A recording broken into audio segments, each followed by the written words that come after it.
Well, that press briefing was done sometime in July. You did see the date on the video there, and the deadline, September the 1st, was set by southern states to stop open grazing. A number of states quickly rushed to promulgate their laws and have since signed them into law. However, a few states have delayed in the South. We're looking at the implications of that particular law as signed by a number of states and what will be expected, the fallouts of it, because we've also seen response by governors who are not in the South saying that the results of the decision by southern governors has had an effect on their own states as well. We've seen that of Kwara, we've seen Kebbi, we've seen a few, even Gombe, coming out to say that they now have to make provisions for the herders who will be coming from the south of the country back to the northern part of the country. So there are definitely implications for this. But we want to talk about the legal implication of this morning. We have with us Mr. Chukwuma Machukwume, who is a senior advocate of Nigeria and a former Attorney General of Imo State. We thank you for coming on Sunrise Daily this morning. Thank you for having me. Well, you saw the deadline which was issued by southern governors, and you also saw the drive by them to ensure that they did it within legal ambits. A few of them have delayed, a few have met the deadline which they set for themselves. But did you see a problem arising from the decision by southern governors? There's no single problem at all. They have operated within the ambit of the law. The law gives them rights. If you look at Section 4 of the Constitution, which established the National Assembly and the House of Assembly, the State House of Assembly, Section 4, particularly 6 and 7, said the House of Assembly of a state is to make law for peace, order, and good governance of the states. So, what they have done was, the House of Assembly of these states have done, was to work on the provision of the Constitution that gives them the power to provide, make law, enact law for the peace, order, and good governance of the states. So it is within their ambit to do, and they have done so. So the governors signing it have also implemented what the Constitution envisaged in Section 5, that says the President executes the law enacted by the National Assembly, while the governor executes the law enacted by the House of Assembly. So we're within the law. They're within the law. Well, some states did this in such a way that they, first of all, made provisions for ranching, for cattle. But I do not know if that was carried in all. I haven't seen all the laws of all the states. It is how it is reported in the dailies that we know what has transpired in the state, or how our correspondents who are on the ground in many states are also reporting that story. But some state governments did make provisions for ranching. However, it was seen that that hasn't been largely carried, because we've seen some other states report an influx of herders back into their states in such a way that it is affecting the balance and even the good governance of their own states as well. So in your own opinion, the implications of this, you might say that there is no problem, but the implications, because whether or not we accept it, every law will certainly have implications for those who will follow it and those who would implement it. Would you say that the implications were well thought out before we went on with the laws? I think the problem is that we are trying to move ahead to solve a problem that ought to have been solved in a proper way. That's what we're having now is the ejaculation of ideas. First and foremost, the question of open grazing, is this what we should be talking about now? The question of open grazing is an outdated practice. Let me put it in the proper context. The number of cows being produced worldwide and the system they're using. Take, for instance, Brazil. Brazil produces each year 252 million cows, which is about 39% of the world production. USA produces 93 million each year. European Union produces 85 million per year. Argentina produces 53 million per year. Nigeria produces only 20 million. And then what are the systems they're using? Argentina is using ranching. USA is using ranching. European Union, all European Union are using ranching. Argentina is using ranching.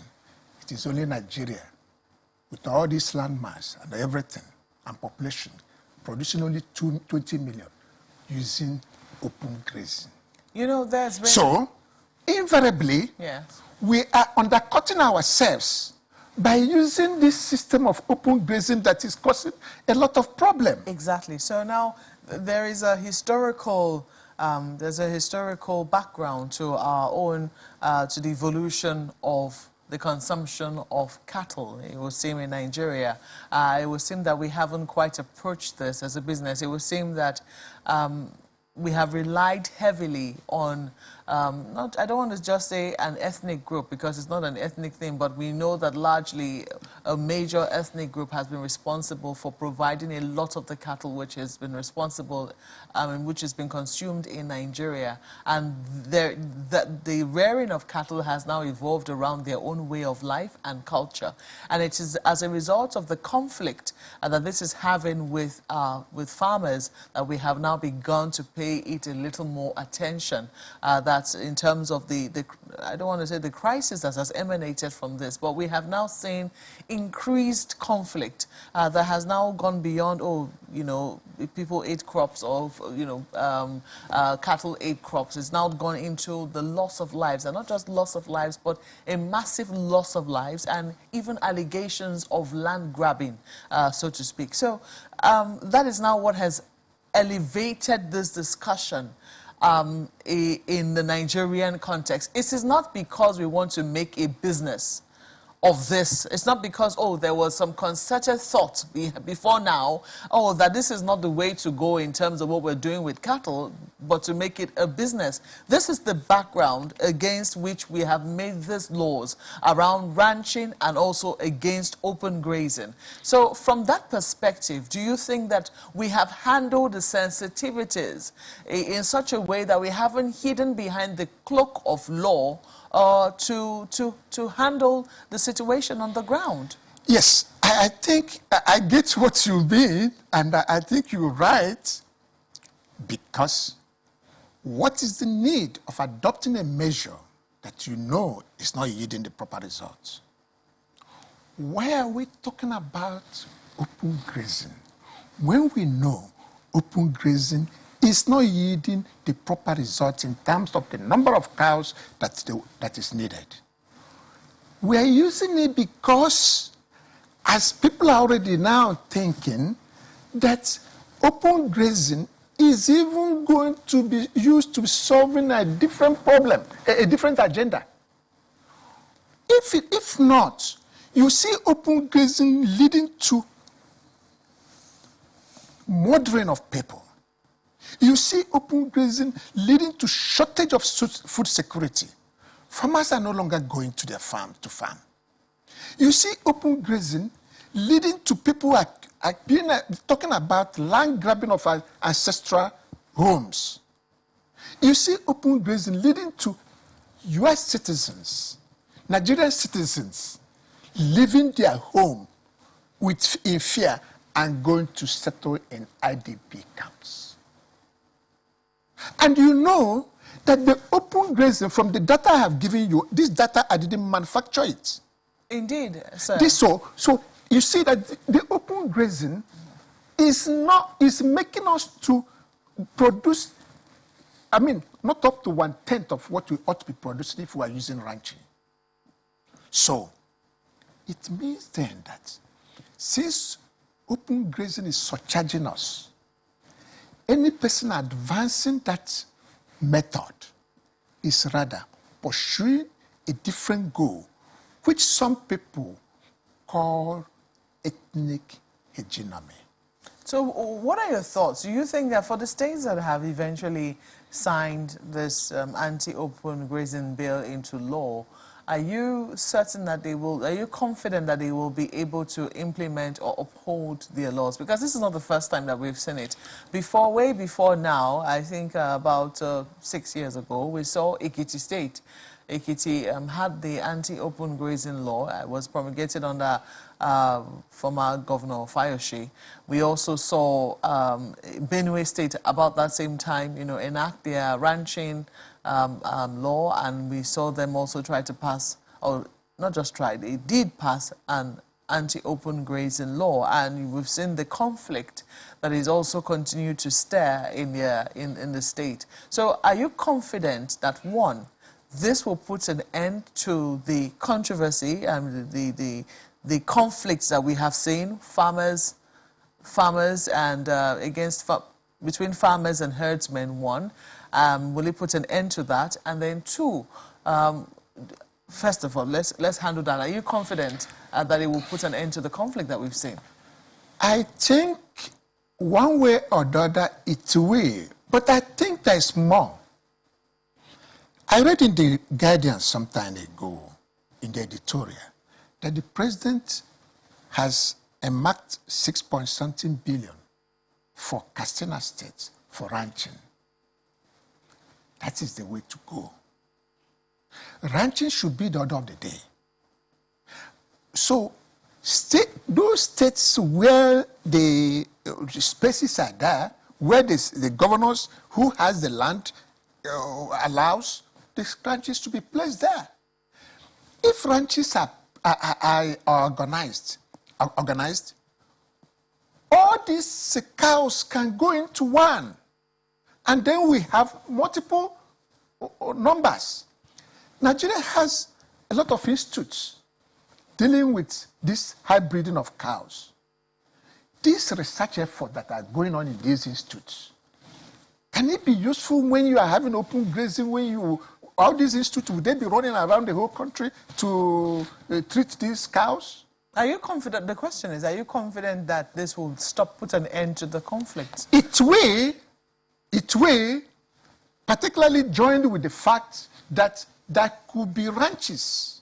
There will be ranches. Because if you said all the states said open grazing not allowed, eventually if there are no ranches, where will these cows be? So there is need to solve this problem fundamentally from the way I have just read in the Guardian about the 6-point-something billion ranches being earmarked for Katsina State. If the ranches are now open there, then all these cows will be now moved from these roaming states where they're roaming, and then moved to these ranches, and the problem will be solved. And so, if I may come back to your question of the power of the governors. Look, there was this law, the Grazing Reserve Law, that was passed in northern Nigeria some time ago. I mean, that law cannot be operating the way it's being floated now, being made to appear as if it is a federal law. No, that law is not a federal law. That law was made by the House of Assembly of the Northern Region. And that law, if you bring it up now, you must submit it to the provision of Section 315 of the Constitution that said all existing laws must be brought in with modification to be in conformity with the provision of the Constitution. As things are now, the things have changed since that 1965 law was passed. The lands are now in the hands of the governors. They are now in the hands of the governors. And the governors has the power to pick that any of the law that anywhere, any of the states where they're affected, that is affected, to each of the governors of the northern states, will pick that law, modify it, because the law set appropriate authority, which is the governor, modify it to suit the provision of the Constitution, which has made land matter exclusively in the hand of the governors. Okay, let me quickly send this to Lagos now. I know that my colleagues have questions for you. Coyote. Well, that's right, Norbert, thanks. I'd like you to just also respond to this side of the debate, really, and this has come up time and again, the talk about constitutionally guaranteed right of movement and occupation, and those that have seemed to support the open grazing mode of running the business always point to this, saying, well, there's a constitutional right and the rest. So if you could just also respond to that in the context of this conversation, how does that come to play with the laws that are being, promulgated across the states, or southern states, that is? Before, freedom of movement. Freedom of movement is in the context of fundamental right of human beings, not fundamental right of cows, not fundamental rights of spare parts, not fundamental rights of houses, not fundamental rights of any other trade. It is fundamental right of human beings. And meanwhile, fundamental right of human beings is not all commerce. Your right stops at the right of the others. Your right to carry on your business is not the same thing as a right to kill others in order to carry on your business. It's not. So fundamental right of movement has its own limitations, which are the rights of others to also exist and also own their own property. Your right of movement is not the same thing that it will enable you to come into my bedroom and start converting my bedroom as your shop. It's not what the law is envisaging. Fundamental right of movement is not the same thing as you should move and go into Aso Rock and start building your house there because you have fundamental right of movement or to own property. There are limitations within the law. So, I do hope that has, in one way, answered your question that fundamental right of movement is not the same thing as fundamental right as the cow to move into any area, and where that area is not easy to enter, you now use machete and AK-44, AK-47, and kill people in order for your cow to enter. No. That is not fundamental right of movement. That's not fundamental right of... Pardon me, I smile because, lawyers will come again and tell you that, well, there's another side to that. That's why I smile, because, your submission will definitely always be countered by some other lawyers. But I'd like us to talk about the implementation of, these laws across some of the states that have, sign it into law, as it were. And you look at the police, for example. It's a state law, but you need the police to sort of enforce that law. The police is controlled at the federal level. These issues will need to be taken to court, for cases that need to be taken to court. So how do you see the enforcement playing out? Do you see smooth enforcement, or there are some hiccups, bottlenecks ahead? Yes. You raised the issue of the police. A very brilliant point. The police provision seems to be an ugly contradiction of the provisions of the Constitution. I take you to what Section 4 says. Section 4 established the National Assembly, the House of Assembly, to make law. Section 5 of the Constitution then established the office of the President and office of the Governor for execution of the laws passed by the House of Assemblies and National Assembly. Then you come to Section 6, which created federal courts, and state courts. The four I have earlier mentioned talked about National Assembly doing laws for the good, for the peace, order, and good government of the federal government. Why the House of Assembly will do for peace, order, and good government of the states. Now, you move to section 214, which established the police, the Nigerian police force.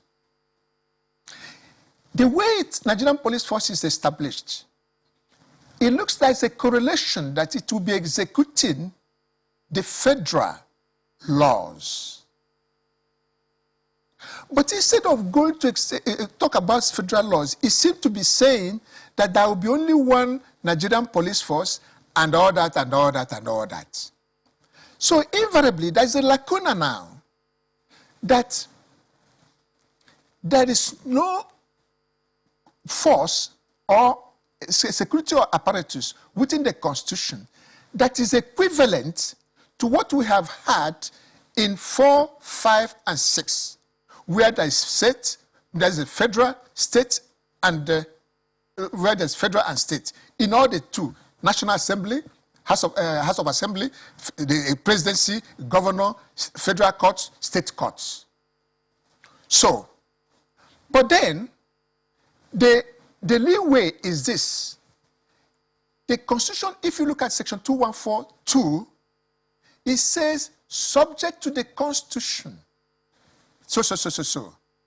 And then you look at another problem, section 215, particularly 4, that said a commissioner of state, a commissioner of police in the state, if he wants to carry out an order given by the governor, he has to revert to the president. So, that's where the problem you're highlighting is coming. I think the leeway is section 2, section 4, 6, and 7 that said the House of Assembly will make law for the peace, order, and distance. That enables them to create security apparatus. So let me just quickly ask this as we wrap up now, because I know that a number of things are going to be happening also in the constitutional amendment. Are you confident that some significant changes which will help states even have even more autonomy will come out of the constitutional amendment process? We have to do that in about a minute, sir. Yes. We look forward to that. There should be devolution of power. There should be devolution of power. In any case, so there should be devolution of power. If the power is, because look at the exclusive legislative list, which has 66 items. 66 items. Are you confident that that will happen with the constitutional amendment? That's the question. I look forward to it happening, although I think that is this new idea coming up from the eminent elders of Nigeria, where there's a suggestion that what we ought to do, not ensure this new creation of this alleged attempt for creation of new states, what we ought to do is that the states, as from the zones, should be existing, but the federating points should be the federal, the zones, and the states. Okay. The federal, the zones, and the zones will be northeast, northwest, north central, southeast, southwest, south-south. These are the zones. Because you see, there must be some power to be amalgamated to enable these zones to enable their component states feel the pulse of being a federating unit. The idea of piecing these states to become ants, incapable of even organizing themselves, not to talk about looking to the federal and ensuring that federalism, as stipulated in the Constitution, is operated. Continuous division of these states is a way of keeping new federal system on, and that's not good for us. Well, it's a fine place to leave it. We have to thank you so much for sharing your very honest thoughts with us this morning. Mr. Chukwuma Chukwume is a senior advocate of Nigeria and also the former Attorney General of Imo State. Thank you for coming on Sunrise Daily this morning. I'm grateful for having me.